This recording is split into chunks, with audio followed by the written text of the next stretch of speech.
Everyone, आज हम क्या पढ़ने वाले हैं। आज हम पढ़ेंगे contribution of agriculture in Indian economy. लेकिन उससे पहले हम डिस्कस करेंगे भूदान ग्रामदान मूवमेंट के बारे में। भूदान का मीनिंग क्या होता है? भू यानी कि भूमि और दान यानी कि दान देना। तो भूदान का मीनिंग होता है भूमि का दान देना। तो शुरू करते हैं आज का हमारा topic. Mahatma Gandhi declared Vinoba Bhave as his spiritual higher. Mahatma Gandhi ने विनोबा भावे को अपना स्पिरिचुअल हायर डिक्लेयर कर दिया। अब यहाँ पे स्पिरिचुअल हायर कौन होता है? स्पिरिचुअल हायर होता है स्पिरिचुअल यानी कि आध्यात्मिक, और हायर यानी कि उत्तराधिकारी। तो स्पिरिचुअल हायर क्या हुआ? आध्यात्मिक उत्तराधिकारी। और ज़्यादा समझें तो स्पिरिचुअल हायर वो व्यक्ति होता है जो किसी दूसरे व्यक्ति के आइडियाज़, मोरल को फॉलो करता हो, जो किसी दूसरे व्यक्ति की सोच से बहुत ज़्यादा इंस्पायर हो, उसे कहते हैं स्पिरिचुअल हायर। अब क्या हुआ कि जो विनोबा भावे थे वो महात्मा गांधी को अपना आध्यात्मिक गुरु मानते थे। और इसीलिए क्या था कि उनके जो आइडियाज़ थे, जो महात्मा गांधी के आइडियाज़, सोच, जो भी मान्यताएं, जो भी मोरल थे महात्मा गांधी के, उन सभी को फॉलो करते थे। इसीलिए महात्मा गांधी ने विनोबा भावे को अपना स्पिरिचुअल हायर बना दिया। उसके बाद में ही also participated in satyagraha as one of the foremost satyagrahi. अब उन्होंने गांधी जी द्वारा चलाए गए सत्याग्रह मूवमेंट में भी पार्टिसिपेट किया था। और गांधी जी के जो कंसेप्ट था वो क्या था? He also supported Gandhi ji इस कॉन्सेप्ट ऑफ ग्राम स्वराज। यानी कि जो गांधी जी का कंसेप्ट था ग्राम स्वराज का, उसे भी बहुत ज़्यादा बढ़ चढ़ कर सपोर्ट दिया।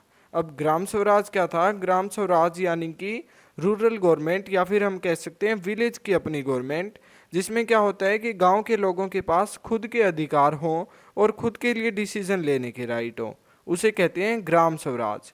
उसके बाद में क्या हुआ कि after Gandhi ji is martyrdom, Vinoba Bhave undertook padyatra to spread this message throughout the country. अब क्या हुआ कि महात्मा गांधी जी की डेथ हो गई। अब गांधी जी की डेथ हो गई, अब हमारे पास एक एक्स्ट्रा क्वेश्चन है आपके लिए। वो क्या है कि हु किल्ड महात्मा गांधी, जिसका आंसर आप कमेंट करके बताएंगे कि महात्मा गांधी को किसने मारा था। अब महात्मा गांधी की डेथ होने के बाद में क्या हुआ कि विनोबा भावे ने गांधी के आइडिया को पूरी कंट्री में स्प्रेड करने के लिए पद यात्रा शुरू की। अब पद यात्रा क्या होती है? पद यात्रा यानी कि पैदल चलकर यात्रा करना। और अब वो क्या करते थे कि कंट्री की अलग अलग जगहों पर पैदल चलकर जाते थे और लेक्चर्स देते थे, कि जो महात्मा गांधी के आइडियाज़ थे उनको लेक्चर्स दे देकर स्प्रेड किया करते थे, फैलाते थे। उसके बाद में क्या होता है कि once when he was at Andhra Pradesh, some landless farmers demanded land for their economic well being. He assured them to talk to the Indian government for provision of land for them if they undertook cooperative farming. अब क्या होता है कि जब जो विनोबा भावे थे वो आंध्र प्रदेश के पोचमपल्ली में थे। अब यहाँ पे हमें पोचमपल्ली बता नहीं रखा है, लेकिन हमारी बुक में दे रखा है कि जो आंध्र प्रदेश के पोचमपल्ली में जब विनोबा भावे गए थे और वहाँ पे लेक्चर दे रहे थे, तो क्या हुआ कि कुछ लैंडलेस लोग खड़े हुए और उन्होंने विनोबा भावे से मांग की कि वो लैंडलेस फार्मर है, यानी कि उनके पास ज़मीन नहीं है, तो उन्हें कुछ ज़मीन दिलवा दी जाए ताकि उनकी आर्थिक स्थिति सही रह सके और वो अपना जीवन यापन अच्छे से कर सके। तो अब विनोबा भावे ने क्या किया कि उन्होंने उनको वादा तो नहीं किया, लेकिन उन्हें विश्वास दिलाया कि वो इस बारे में सरकार से बात ज़रूर करेंगे। लेकिन अब विनोबा भावे ने क्या किया कि उनके सामने एक शर्त रख दी। अब वो शर्त क्या थी कि उन्हें ज़मीन दिलवाने की बात तो करेंगे वो सरकार से, लेकिन बदले में उन्होंने कहा कि आपको कोऑपरेटिव फार्मिंग करनी होगी। अब यहाँ पे कोऑपरेटिव फार्मिंग क्या होता है? कोऑपरेटिव फार्मिंग होता है कि उन्हें जो भी छोटी छोटी लैंड यूनिट्स दी जाएगी, उनको जो भी लैंड यूनिट्स दी जाएगी उन सभी को एक साथ एक बड़ी लैंड यूनिट बनाकर एक साथ मिलकर खेती करनी होगी। तो उन लोगों ने भी हाँ कर दी। अब क्या होता है उसके बाद में कि Shri Ramchandra Reddy stood up and offered 80 एकड़ of land to 80 landless farmer. This was known as Bhoodan. Later he introduced his ideas throughout the India. अब क्या होता है कि उसी समय श्री रामचंद्र रेड्डी नाम के एक व्यक्ति खड़े होते हैं और वो कहते हैं कि मैं अपनी लैंड में से 80 एकड़ लैंड 80 लैंडलेस फार्मर को दान करने को तैयार हूँ। इसी को क्या कहा गया? इसी एक्ट को कहा गया भूदान, यानी कि भूमि का दान। अब क्या होता है कि जो विनोबा भावे थे वो बहुत ज़्यादा खुश थे इस आइडिया से, भूदान के आइडिया से। तो वो क्या करते हैं कि पूरी कंट्री में इस भूदान के आइडिया को स्प्रेड करना शुरू कर देते हैं, जिससे कि क्या होता है, some zamindar offer to distribute villages among the landless, this was known as Gramdan. However many land owner choose to provide some part of their land to the poor farmer due to fear of land ceiling act.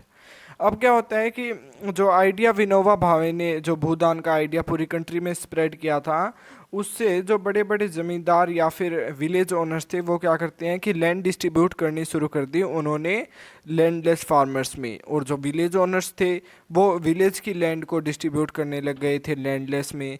तो इसी से क्या हुआ कि इसी act को कहा गया फिर ग्रामदान, यानी कि जब जो विलेज ओनर थे वो विलेज को डिस्ट्रीब्यूट करने लग गए थे लैंडलेस में, तो उसे कहा गया ग्रामदान, यानी कि गाँव का दान।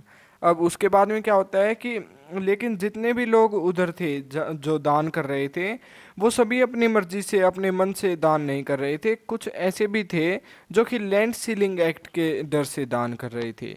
अब यहाँ पे जो लैंड सीलिंग एक्ट है वो क्या था, इसमें क्या होता था कि एक कानून बनाया गया था जिसमें कि जिन लोगों के पास बहुत ज़्यादा ज़मीन होती थी तो सरकार उनसे लैंड को छीनकर गरीबों को दे देती थी।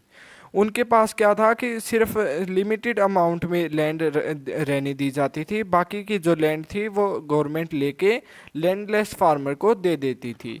इसके बाद में हमें क्या देखा है कि this Bhoodan Gramdan movement initiated by Vinoba Bhave is also known as bloodless revolution, यानी कि जो विनोबा भावे ने भूदान ग्रामदान मूवमेंट शुरू की थी इसे ब्लडलेस रेवोल्यूशन भी कहा जाता है, क्योंकि इसमें किसी का भी खून नहीं बहाया गया था, कोई भी प्रकार के लड़ाई दंगे नहीं हुए थे। इसके बाद में अब हम क्या पढ़ेंगे, contribution of agriculture to the national economy, employment and output. इसमें हमें क्या देखा है कि agriculture has been the backbone of Indian economy, though its share in gross domestic product GDP has registered a declining trend from 1951 onwards. In 2010-11, about 52% of total workforce was employed by the farm sector. अब इसमें हमें क्या बताया गया है कि agriculture Indian economy की रीढ़ की हड्डी है, यानी कि बहुत ज़्यादा इम्पोर्टेंट पार्ट है। बट ये स्टार्टिंग के बारे में बताया गया है। अगर आज की बात करें तो जो बचे हुए सेक्टर हैं वो भी इंडियन इकोनॉमी में इम्पोर्टेंट रोल प्ले कर रहे हैं, स्पेशली सर्विस सेक्टर। लेकिन अगर एग्रीकल्चर को बैकबोन कहा गया है तो ऐसा क्यों कहा गया है, क्योंकि हमारी जो कंट्री है उसकी ज़्यादातर पॉपुलेशन एग्रीकल्चर पर ही डिपेंडेंट है। हालांकि 1951 से लेकर अब तक की बात की जाए तो जीडीपी के पार्ट के तौर पर जो एग्रीकल्चर है वो कम होता जा रहा है। अब इसके बाद में हमें क्या देखा है कि 2010-11 about 52% of total workforce was employed by the farm sector, यानी कि 2011 और 12 में क्या था कि 52 यानी कि 52% जो इंडियन पॉपुलेशन थी वो डिपेंडेंट थी एग्रीकल्चर पर, वेदर इट इज़ डायरेक्टली और इनडायरेक्टली। डायरेक्टली या इनडायरेक्टली जो हमारे देश की आधे से ज़्यादा जनता थी वो एग्रीकल्चर सेक्टर या फिर हम कह सकते हैं फार्म सेक्टर पर डिपेंडेंट थी। उसके बाद में अब हमें क्या दे रखा है, declining the share of agriculture in GDP is the matter of serious concern because any decline and stagnation in agriculture will lead to a decline in other sphere of economy having wider implication for society. इसका क्या मतलब है कि अगर GDP में agriculture का level कम होगा तो ये एक मैटर ऑफ सीरियस कंसर्न है। मैटर ऑफ सीरियस कंसर्न यानी कि चिंता का विषय है। चिंता का विषय क्यों है, क्योंकि एग्रीकल्चर कम होता जा रहा है लेकिन एग्रीकल्चर पर डिपेंडेंसी कम नहीं हो रही। वो जो डिपेंडेंसी है एग्रीकल्चर पर वो उतनी की उतनी ही है। इससे क्या होगा कि जो दूसरे सेक्टर्स हैं इंडियन इकोनॉमी में कंट्रीब्यूट करने वाले उन पर भी अफेक्ट होगा, क्योंकि एग्रीकल्चर का बहुत बड़ा योगदान होता है उन सेक्टर्स में भी। इससे क्या हुआ कि जो एग्रीकल्चर का महत्व देखते हुए इंडियन गवर्नमेंट ने बहुत से एफर्ट लगाए और अब इंडियन एग्रीकल्चर को मॉडर्नाइज करने की कोशिश की गई। तो वो एफर्ट्स क्या हैं वो यहाँ पे हमें बताए गए हैं। Establishment of Indian Council of agricultural research ICAR, agricultural universities, veterinary service, animal breeding centre, horticulture development research and development in field of meteorology and weather forecast etc. were given priority for improving Indian agriculture. अब हमें यहाँ पे कुछ steps बताए हैं, वो है कि Indian Council of Agriculture Research को शुरू किया गया, agricultural universities, veterinary service, animal breeding centre, इन सभी को शुरू किया गया। हॉर्टिकल्चर डेवलपमेंट यानी कि हॉर्टिकल्चर यानी कि फ्रूट्स एंड वेजिटेबल की फार्मिंग को इंक्रीज़ करने की कोशिश की गई। Research and development in field of meteorology, meteorology क्या होता है? मेटीरियोलॉजी यानी कि मौसम विज्ञान, जो वेदर फोरकास्ट शुरू किए गए थे, मौसम विज्ञान की जानकारी देनी शुरू कर दी थी टेलीविज़न एंड रेडियो पे। तो ये सभी क्या थे? ये कुछ एफर्ट्स जो इंडियन गवर्नमेंट ने किए थे। इसके बाद में हमें क्या दिया गया है? इसके बाद में हमें जीडीपी की ग्रोथ रेट दिखाई गई है विद मेजर सेक्टर्स। तो यहाँ पे जीडीपी के 2013 में क्या है कि एग्रीकल्चर में कितनी ग्रोथ हुई थी जीडीपी की? 4.2, और इंडस्ट्री में 5 और सर्विस में 7.3। लेकिन उसके बाद में 14-15 में क्या होता है कि एग्रीकल्चर में जीडीपी की ग्रोथ डिक्लाइन होती है और वो -0.2 हो जाती है। लेकिन बाकी के दो सेक्टर है, सेकेंडरी और टर्सरी, यानी कि इंडस्ट्री एंड सर्विस सेक्टर, इन दोनों में ही डेवलपमेंट होती है। इंडस्ट्री में क्या होता है कि 5.9 हो जाती है और सर्विस सेक्टर में क्या होता है 10.3 चली जाती है डेवलपमेंट जीडीपी की। उसके बाद में क्या होता है कि 2015-16 में 1.1 होती है एग्रीकल्चर में ग्रोथ जीडीपी की। उसके बाद में 7.3 इन इंडस्ट्री या फिर सेकेंडरी सेक्टर। उसके बाद में 9.2 इन सर्विस और टर्सरी सेक्टर। और इसी के साथ में हम क्या देख पा रहे हैं कि जो जीडीपी की ग्रोथ रेट है वो हर बार बढ़ रही है, लेकिन जो सेक्टर एग्रीकल्चरल सेक्टर है इसमें जीडीपी की ग्रोथ रेट कम होती जा रही है, डिक्लाइन होती जा रही है। इसके बाद में हमें क्या देखा है कि दो GDP rate is increasing over the year, it is not generating sufficient employment opportunities in the country. तो इसमें क्या बताया गया है कि जीडीपी तो बढ़ रही है इंडिया की, लेकिन क्या है कि एम्प्लॉयमेंट अपॉर्चुनिटीज़ इंक्रीज नहीं हो पा रही। इसके बाद में हमें ये देखा है कि growth in agriculture is D accelerating. इसके बाद में हमें क्या बता रखा है कि और साथ में जो जीडीपी तो बढ़ रही है लेकिन अपॉर्चुनिटीज़ नहीं मिल रही, और उसी के साथ में क्या है कि जो एग्रीकल्चरल सेक्टर है उसमें भी गिरावट आती जा रही है। और इसके क्या कारण है? एग्रीकल्चर में ग्रोथ कम क्यों होती जा रही है? तो इसका पहला रीज़न हमें यहाँ पे बताया गया है, Indian farmers are facing a big challenge from international competition and our government is going ahead with reduction in public investment in agricultural sector। अब इसमें क्या बताया गया है कि जो इंडियन फार्मर है वो प्रॉब्लम आ रही है उनको इंटरनेशनल कंपटीशन फेस करने में। अब इंटरनेशनल कंपटीशन फेस करने में उनको प्रॉब्लम क्यों आ रही है? क्योंकि जो इंटरनेशनल एग्रीकल्चर प्रोडक्ट हैं उनकी कॉस्ट कम है इंडियन एग्रीकल्चर प्रोडक्ट्स के कंपैरिजन में। अब ऐसा क्यों है? क्योंकि जो इसका रीज़न है कि प्रोडक्ट जो इंडिया के बाहर से आता है वो प्रोडक्ट जिस कंट्री का है, जैसे कि चाइना, यूएसए, वो सपोर्ट करती है अपने फार्मर्स को। वो कैसे सपोर्ट करती है? वो ज़्यादा सब्सिडी देती है। अब इसका एग्जांपल लें कि अगर एक फार्मर प्रोड्यूस करता है किसी भी जो एग्रीकल्चर प्रोडक्ट को, तो उसमें उसकी लागत लगती है 1000 रुपये, लेकिन क्या होता है कि उसे 50% सब्सिडी मिल जाती है, तो उसकी लागत कितनी रहेगी? उसकी लागत हो जाएगी 500 रुपये। तो अब वो अगर 600 में भी बेचेगा तो उसे क्या होगा? प्रॉफिट मिलेगा। लेकिन इंडिया में क्या है कि इंडिया में सब्सिडी तो मिलती है लेकिन वो बहुत ज़्यादा कम है। यानी कि अगर 1000 रुपये में यहाँ पे कोई प्रोडक्ट प्रोड्यूस किया जा रहा है फार्मर द्वारा, तो उसमें 20% ही जो है जीडीपी मिलती है उनको। तो जिससे क्या होगा कि उनका प्रोडक्ट कितने पे पड़ेगा, कितने कॉस्ट में प्रोड्यूस किया जाएगा? 800 में। जिसकी वजह से अगर वो 850 का भी बेचते हैं तो क्या होगा कि वो कॉस्टली रहेगा इंटरनेशनल एग्रीकल्चरल प्रोडक्ट से। और ऐसा क्यों है कि हमारी सब्सिडी कम क्यों होती है इंडिया में, और जो यूएसए, चाइना, उनमें सब्सिडी ज़्यादा क्यों मिलती है फार्मर को? तो इसका रीज़न है कि जो इंडिया में फार्मर ज़्यादा है लेकिन इकोनॉमी कम है, लेकिन जो यूएसए और चाइना है वहाँ पे फार्मर कम है लेकिन इकोनॉमी ज़्यादा है, इसीलिए उनको ज़्यादा सब्सिडी मिलती है। इसके बाद में क्या दिया गया हमें? Subsidy on fertiliser is decreased leading to increase in cost of production. अब क्या हुआ है कि फर्टिलाइज़र सब्सिडी को कम कर दिया गया है, जिसकी वजह से क्या है कि प्रोडक्शन में ज़्यादा कॉस्ट लगती है। और इसी के साथ में नेक्स्ट हमें क्या देखा है, reduction in import duties on agriculture product have proved harmful to agriculture in the country. अब क्या बताया है कि इसी के साथ में जो इम्पोर्ट ड्यूटीज़ हैं उनको भी कम कर दिया गया है, जिसकी वजह से जो बाहर से प्रोडक्ट इंडिया में आ रहे हैं वो सस्ते में लाकर उसे कम पैसे में बेच के जा रहे हैं, जिसकी वजह से इंडिया के फार्मर्स को नुकसान होता जा रहा है।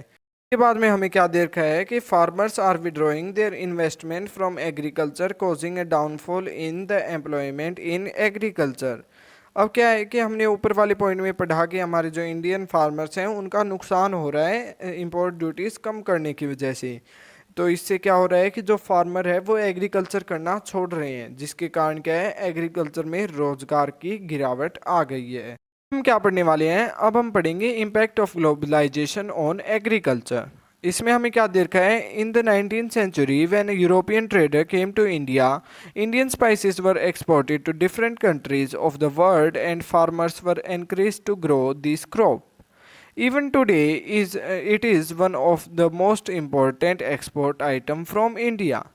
अब इसमें हमें क्या देखा है कि ग्लोबलाइजेशन के बारे में बताया गया है कि ग्लोबलाइजेशन कोई भी नया फिनोमेना नहीं है हमारे लिए, ये कॉलोनाइजेशन के टाइम से ही है। और जब 19th सेंचुरी में यूरोपियन ट्रेडर्स आए थे इंडिया में, जब 19th सेंचुरी में यूरोपियन ट्रेडर आए थे इंडिया में अपना काम शुरू करने के लिए, तो वो यहाँ पे क्या था, स्पाइसेस और टेक्सटाइल की खोज में आए थे। तो उन्हें हमारी जो इंडिया की स्पाइसेस थी वो बहुत ज़्यादा अच्छी लगी थी, इसलिए अब वो क्या करते हैं कि इंडियन स्पाइसेस को एक्सपोर्ट करते थे डिफरेंट कंट्रीज़ में, वर्ल्ड की डिफरेंट कंट्रीज़ में इंडियन स्पाइसेस को एक्सपोर्ट करते थे। उसके बाद में क्या था कि फार्मर्स को एनकरेज किया करते थे और ज़्यादा स्पाइसेस उगाने के लिए कहा जाता था। और even today it is one of the important export item, कि आज भी क्या है, स्पाइसेस एक इम्पोर्टेंट एक्सपोर्ट आइटम है इंडिया के लिए। बाद में हमें क्या देखा है कि during the British period cotton belt of India attracted the British and eventually cotton was exported to Britain as a raw material for textile industries. The Champaran movement started in 1917 in Bihar because the farmers of that region were forced to grow indigo for British textile industries। अब इसमें हमें क्या बताया गया है कि जब British time period था उसमें हमने कॉटन बेल्ट बनाने शुरू किए थे, इंडिया ने कॉटन बेल्ट बनाने शुरू किए थे। जिन्होंने जो कॉटन बेल्ट इंडिया ने बनाए थे उन कॉटन बेल्ट्स ने ब्रिटिशर्स को बहुत ज़्यादा अट्रैक्ट किया था। इसके बाद में क्या था कि कॉटन एक्सपोर्ट होना शुरू हो गया था ब्रिटेन में as a raw material for textile industries. तो हमारा जो इंडियन कॉटन था उसकी क्वालिटी बहुत अच्छी थी, इसीलिए क्या हुआ कि उसे एक्सपोर्ट किया जाने लग गया था ब्रिटेन में। और गुड कॉटन क्वालिटी की वजह से क्या था कि जो टेक्सटाइल इंडस्ट्री थी ब्रिटेन की, मैनचेस्टर और लिवरपूल की जो टेक्सटाइल इंडस्ट्री थी वो बहुत ज़्यादा फ्लरिश हुई थी। और किस रीज़न से, एक ही रीज़न था कि good quality of cotton from India was available. उसके बाद में हमने पढ़ा था चंपारण मूवमेंट के बारे में। चंपारण मूवमेंट जो कि 1917 में बिहार में शुरू हुई थी। इसमें क्या था कि जो फार्मर्स थे बंगाल और बिहार के, जो वेस्ट बंगाल और बिहार के जो फार्मर्स थे उनको फोर्स किया जाता था इंडिगो की खेती करने के लिए, इंडिगो यानी कि नील की खेती करने के लिए। और ब्रिटिशर्स ऐसा क्यों करते थे, क्योंकि जो नील था वो एक इम्पोर्टेंट टेक्सटाइल इंडस्ट्री के लिए रॉ मटेरियल था, टेक्सटाइल इंडस्ट्री के लिए एक इम्पोर्टेंट रॉ मटेरियल था, क्योंकि जो नील था उसको एज ए डाई यूज़ करते थे वो वहाँ पे, कलर फैब्रिक को कलर करने के लिए एज ए डाई नील का यूज़ किया जाता था वहाँ पे। और इसी वजह से क्या था कि जो वेस्ट बंगाल और बिहार के फार्मर्स थे उनको फोर्स किया जाता था जो इंडिगो की खेती करने के लिए। इसी वजह से क्या था कि वहाँ के फार्मर्स अपने खाने पीने के जो food grains for sustaining there families, वो अपनी फैमिली को सस्टेन करने के लिए फूड ग्रेन्स भी नहीं उगा पाते थे। इसके बाद में हमें क्या देखा है कि under globalisation particularly after 1990 Indian farmer have been exposed to new challenges. Despite India being an important producer of rice, cotton, rubber, tea, coffee, jute and spices, our agricultural product are not able to compete with developed countries due to their highly subsidized agriculture in those countries। अब इसमें क्या बताया गया है कि under globalisation यानी कि globalisation के बाद 1990s में इंडियन फार्मर को कुछ और नए चैलेंजेस फेस करने पड़ रहे थे। अब वो क्या थे कि डिस्पाइट बीइंग इम्पोर्टेंट प्रोड्यूसर यानी कि इंडिया क्या है, rice, cotton, rubber, tea, coffee, jute and spices का एक इम्पोर्टेंट मेजर प्रोड्यूसर था। इसलिए लेकिन इसके अलावा भी क्या था कि मेजर प्रोड्यूसर होते हुए भी इन चीज़ों का वो compete नहीं कर पा रहा था डेवलप्ड कंट्रीज़ के साथ में। और इसका क्या रीज़न था कि जो डेवलप्ड कंट्री में एग्रीकल्चर था वो हाईली सब्सिडाइज था, जिसकी वजह से क्या था कि उनका जो मटेरियल था, एग्रीकल्चर प्रोडक्ट थे, वो लो कॉस्ट के थे होते थे, और हमारी जो इंडिया के जो प्रोडक्ट है, एग्रीकल्चर प्रोडक्ट है, उनकी हाई हाई कॉस्ट होती थी। इसी वजह से क्या था कि Indian agriculture was unable to compete with for developed countries agriculture. के बाद हमें क्या देखा है कि to make agriculture successful and profitable proper thrust should be given to the improvement of condition of marginal and small farmers. The Green Revolution promised much, but it is being alleged that it caused land degradation. The keyword today is gene revolution, which includes genetic engineering. अब इसमें हमें क्या दे रखा है कि Indian agriculture को successful और profitable बनाने के लिए क्या है कि प्रॉपर थ्रस्ट की ज़रूरत है। प्रॉपर थ्रस्ट यानी कि प्रॉपर पुश की ज़रूरत है। किसको? In improvement of marginal and small farmer, यानी कि एक प्रॉपर पुश की ज़रूरत है किसके लिए कि मार्जिनल और स्मॉल फार्मर की कंडीशन में इम्प्रूवमेंट हो सके। अब अगर जो मार्जिनल यानी कि जिनके पास सीमित लैंड हो, सीमित ज़मीन का टुकड़ा हो, उसे कहते हैं मार्जिनल फार्मर, और स्मॉल फार्मर जिनके पास कम लैंड हो। तो अब मार्जिनल और स्मॉल फार्मर के लिए क्या है कि इन दोनों की कंडीशन को थोड़ा इम्प्रूव करने के लिए एक प्रॉपर पुश की ज़रूरत है, जिसकी वजह से क्या होगा कि इंडियन एग्रीकल्चर सक्सेसफुल और प्रॉफिटेबल बन जाएगी। इसके बाद में क्या है कि ग्रीन रेवोल्यूशन लाई गई। ग्रीन रेवोल्यूशन में क्या था कि इनकी इम्प्रूवमेंट हुई थी इनकी कंडीशन में, स्मॉल फार्मर और मार्जिनल फार्मर की, और जो फसल थी वो अच्छी होने लग गई थी। इसमें क्या हुआ था ग्रीन रेवोल्यूशन में, ओवर इरिगेशन की जाती थी, HYV सीड्स का यूज़ किया जाता था, और जो फर्टिलाइज़र, केमिकल फर्टिलाइज़र और पेस्टिसाइड का यूज़ किया जाता था। लेकिन अब क्या हुआ कि जो ग्रीन रेवोल्यूशन था वो भी कंट्रोवर्सी में आ गया, because it is being alleged that it has caused land degradation. अब क्या कहा गया कि जो ग्रीन रेवोल्यूशन है वो लैंड डिग्रेडेशन कर रही है, कि ओवर यूज़ ऑफ केमिकल हो रहा है, इसकी वजह से लैंड डिग्रेड हो रही है। उसके साथ में ग्राउंड वाटर लेवल नीचा जा रहा है, और वेनिशिंग बायोडाइवर्सिटी यानी कि जो बायोडाइवर्सिटी है वो धीरे धीरे ख़त्म होती जा रही है। अब क्या था कि ग्रीन रेवोल्यूशन की जगह दूसरे अल्टरनेटिव्स यूज़ होने लग गए थे, जैसे कि जीन रेवोल्यूशन। अब ग्रीन रेवोल्यूशन को छोड़कर जीन रेवोल्यूशन आ गई थी। जीन रेवोल्यूशन में क्या था? It includes genetic engineering. इसमें क्या होता था कि इसमें ऐसे जेनेटिक्स डाल दिए जाते थे सीड में, जिससे कि वो जेनेटिकली मॉडिफाई प्लांट को ग्रो करता था। अब जेनेटिकली मॉडिफाई प्लांट से मेरा क्या मतलब है कि उस प्लांट में कोई भी नेचुरली कोई भी बीमारी नहीं होगी, कोई भी बीमारी का उसमें अफेक्ट नहीं होता था। इससे क्या हुआ कि अब जो प्लांट्स थे वो अच्छे से ग्रो होने लग गए, उन पे कोई भी पेस्ट अटैक होता था या फिर बोलवॉर्म अटैक होते थे, इनका अफेक्ट नहीं होता था। इसीलिए क्या हुआ कि अब जेनेटिक इंजीनियरिंग को एक पावरफुल सप्लीमेंट के तौर पे देखा गया in inventing new hybrid varieties of seed. इसके बाद में हमें क्या बता रखा है कि in fact organic farming is in much vogue today because it is practised without factory made chemical such as fertiliser pesticide, hence it does not affect environment in a negative manner. अब हमें क्या बता रखा है कि जो ऑर्गेनिक फार्मिंग है वो भी आजकल बहुत ज़्यादा प्रचलन में है। वो का मीनिंग होता है प्रचलन, कि ऑर्गेनिक फार्मिंग भी आजकल बहुत ज़्यादा प्रचलन में है, क्योंकि इसमें क्या होता है फैक्ट्री मेड केमिकल फर्टिलाइज़र या फिर पेस्टिसाइड का यूज़ नहीं होता। इसी वजह से क्या होता है कि जो एनवायरनमेंट या फिर लैंड है उसमें कोई भी नेगेटिव इफेक्ट नहीं होता। में हमें क्या दे रखा है कि Indian farmer have a bleak future if they continue growing food grain on the holdings that grow smaller and smaller as population rises. Indian farmers should diversify their cropping pattern from cereal to high value crop. This will increase income and reduce environmental degradation simultaneously. तो अब क्या बता रखा है हमें कि कुछ economist का मानना है कि इंडियन फार्मर का फ्यूचर ब्लीक है, यानी कि बेरंग है अगर वो फूड ग्रेन्स उगाते रहते हैं अपनी लैंड होल्डिंग पर, जो कि कम होती जा रही है जैसे जैसे पॉपुलेशन बढ़ रही है। अब कम क्यों होती जा रही है? क्योंकि तो जो लॉ ऑफ इनहेरिटेंस है उसकी वजह से क्या हो रहा है, जैसे जैसे पॉपुलेशन बढ़ रही है वैसे वैसे लैंड डिवाइड होती जा रही है, इसीलिए जो लैंड होल्डिंग है वो स्मॉलर होती जा रही है जैसे जैसे पॉपुलेशन बढ़ रही है। तो इसके बाद में हमें क्या कहा गया है कि इंडियन फार्मर को डाइवर्सिफाई करना चाहिए, अपनी क्रॉपिंग पैटर्न को बदलना चाहिए। अब सीरियल क्रॉप की जगह पे क्या करना चाहिए, हाई वैल्यू क्रॉप्स उगानी चाहिए। सीरियल क्रॉप कौन से हैं? जैसे कि राइस, वीट, इन क्रॉप्स की जगह पर हमें फ्रूट्स या फिर ऑयल सीड्स, इन चीज़ों को उगाना चाहिए जो कि हाई वैल्यू क्रॉप है। इससे क्या होगा कि इनकम भी इंक्रीज होगी, इसी के साथ में जो एनवायरमेंटल डिग्रेडेशन है वो भी रिड्यूस होगा। तो ऐसे कौन से प्लांट्स हैं जो कि इनकम इंक्रीज करेंगे और एनवायरमेंटल डिग्रेडेशन रिड्यूस करेंगे, जो कि हाई वैल्यू क्रॉप्स हैं? वो हैं कि fruits, medicinal herbs, flowers, vegetable, biodiesel crop जैसे कि जेट्रोपा एंड जजोबा।